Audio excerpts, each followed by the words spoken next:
Hey, top of the morning, everybody. I'm Tommy the Butcher for Wise Guys BBQ. It's March, and March means only one thing to me, St. Patrick's Day.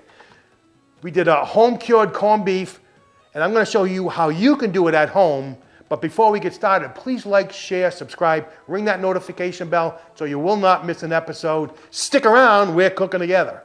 All right, first thing we're gonna do, I got a whole beef brisket, 16 pounds, and we're gonna get this broken down so I can pull this flat off. We're gonna get that into the brine, and so let's get started. Now, if you're looking at this, you can actually see the outlines in the diagram, so you'll actually know how to follow this. This part is the flat, this is the point part of the brisket, and as it comes to a little kind of like triangle here, we're gonna be pulling that and removing it. We're gonna have the bottom part of the point remaining that we're gonna trim down, we're gonna use for something in the future. It makes a great beef stew. You can throw this on the smoker and make brisket. You can even do some burnt ends, but let's get to butchering here.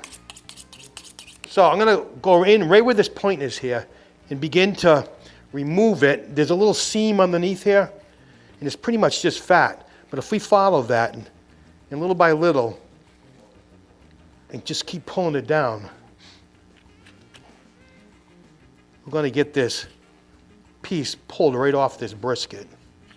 Yeah, as you can see, I'm just using the tip of my knife and I'm pulling as well. And as you're going and removing this, that seam just keeps continuing. Right, once we're at the halfway point, then we're clear of this section of the point, so we can just go right in and cut it in half. So there it is.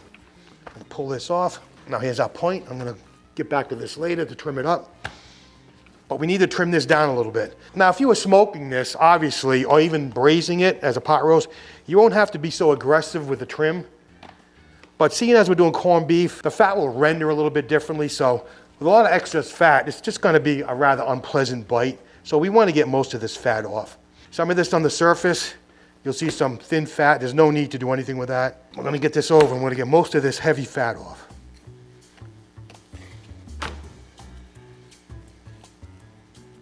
All right, this is looking good. There's a little bit here, but I don't see any need to get too down deep into the meat. All right, so there's our flat. This is what we're gonna be brining. I would say it's about 5-6 pounds at this point. So I'm gonna throw this to the side. We're gonna deal with this other piece of meat, the point. Now, like I said, this can be used, this is tremendous for beef stew. What I would do if I would take this, I would freeze it. And you can smoke it when the weather starts getting nicer. Of course, we're up here in the Northeast, so we've had a brutal winter. We've had snow up to here, and we've about had it.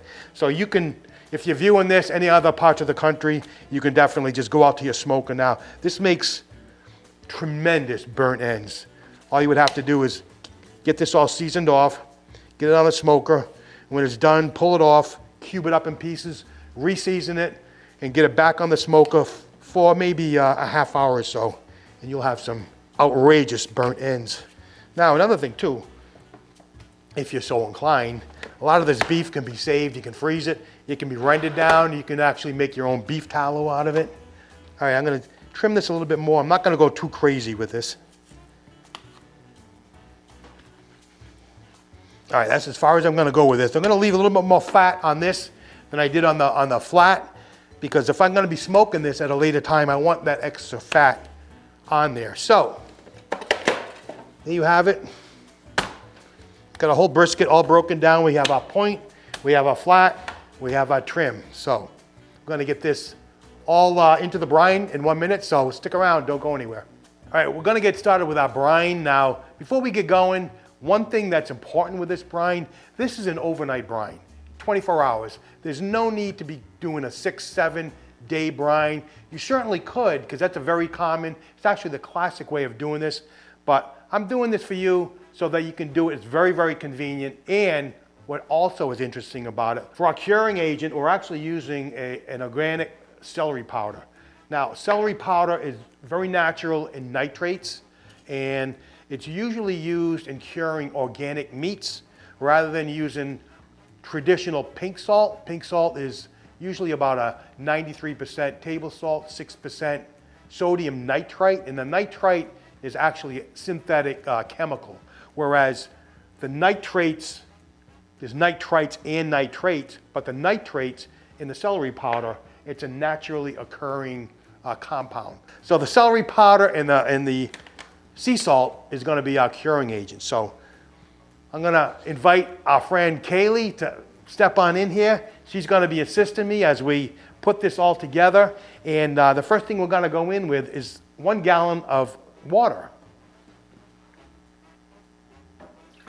Now, when we're doing the cure, it's very important to use a non-reactive type of container. You don't want anything metal because that'll just interact with the ingredients that are in here. What works best is something plastic, especially if you can get something like this, any container with a lid on it, because this is going to be in the refrigerator for 24 hours. You don't want to really open because some of the flavors that are in the refrigerator can interact with what's happening here. So you want it to be sealed. You definitely want a lid on here. So next up is our number 1 ingredient in the celery powder. We're doing now 1 ounce of celery powder. Now, we've got a link in the description box for where you can get your own. We just picked this up at Amazon, and we're going to get all these items in one at a time. And as we're doing it, we're going to be whisking so we can get everything heavily incorporated. Next, we're going to do 1 pound of, I'm using sea salt. Now, 1 pound seems like a lot, but we're doing an overnight cure, like I said. So we want heavier salt content than usual because we need that penetration. So this is basically the cure. This is the base cure liquid. We're going to be adding some flavorings in here. All right, next we're going to go in with 2 tablespoons of whole allspice berries. Now you can use ground. It's not necessary to use a whole seed format of some of these ingredients, but I find they do work better. So 2 tablespoons of whole allspice berries. We've got 2 tablespoons of whole black peppercorns. And 2 tablespoons of whole mustard seed. I'm going to go with 2 cinnamon sticks. You can just break these up in small pieces. They'll just help in the absorption. And we've got about 8 to 10 bay leaves. And the final ingredient is 1 tablespoon of ground ginger. Thank you, Kaylee. So that's it. We're going to get this all nice and blended, all mixed up.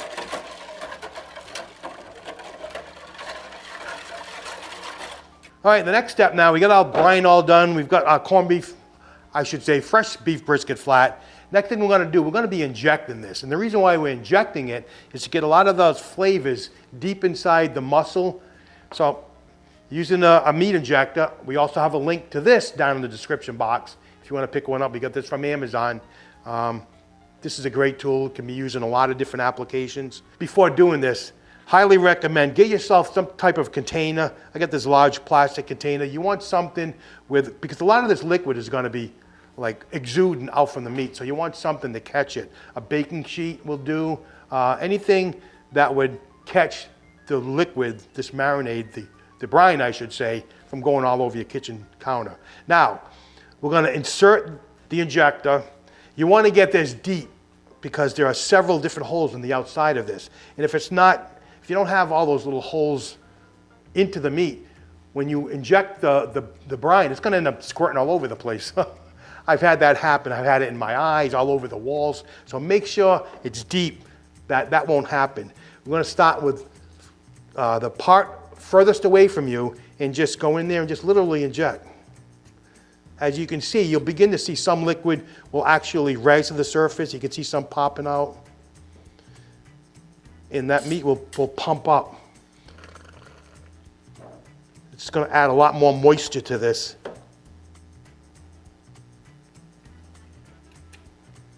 This is a technique highly common in competition barbecue because a lot of their proteins, they will inject them prior to cooking.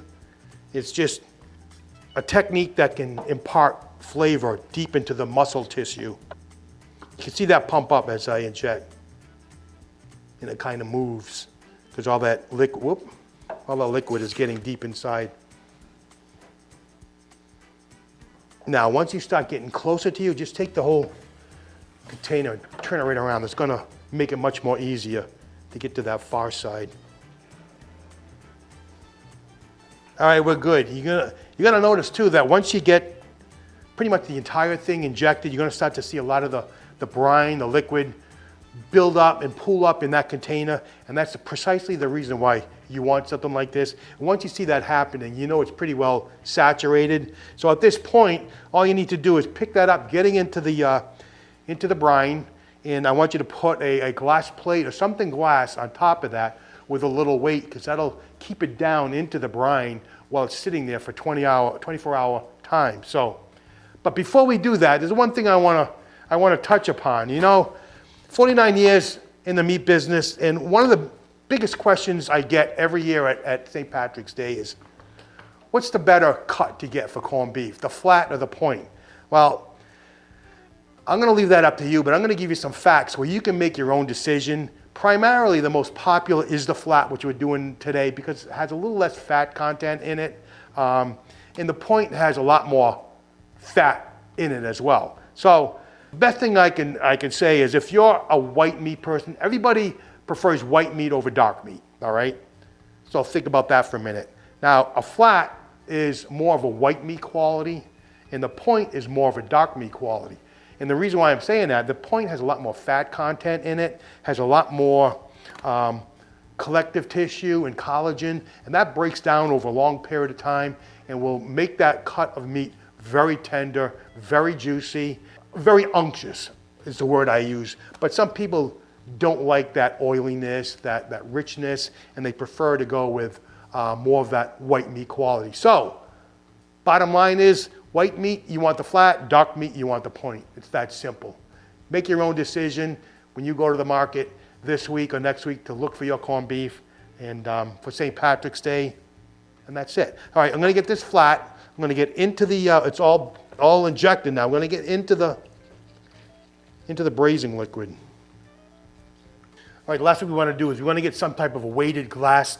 I'm using a baking dish here. A plate will work, but anything with some weight on it, and that's glass, so it doesn't interact with the brine.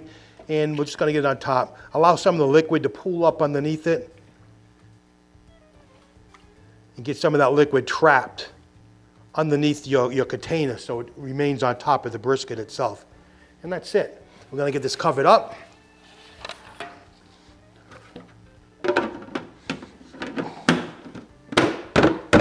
Get this into the fridge for an overnight cure, 24 hours. So there you have it, a home cured 24-hour corned beef brisket cure that you can do easily at home. I hope you like what we did for you today. I'm Tommy the Butcher for Wise Guys BBQ. Please like, share, subscribe, ring that notification bell so you will not miss an episode. Thank you for watching, and I'll see you next time.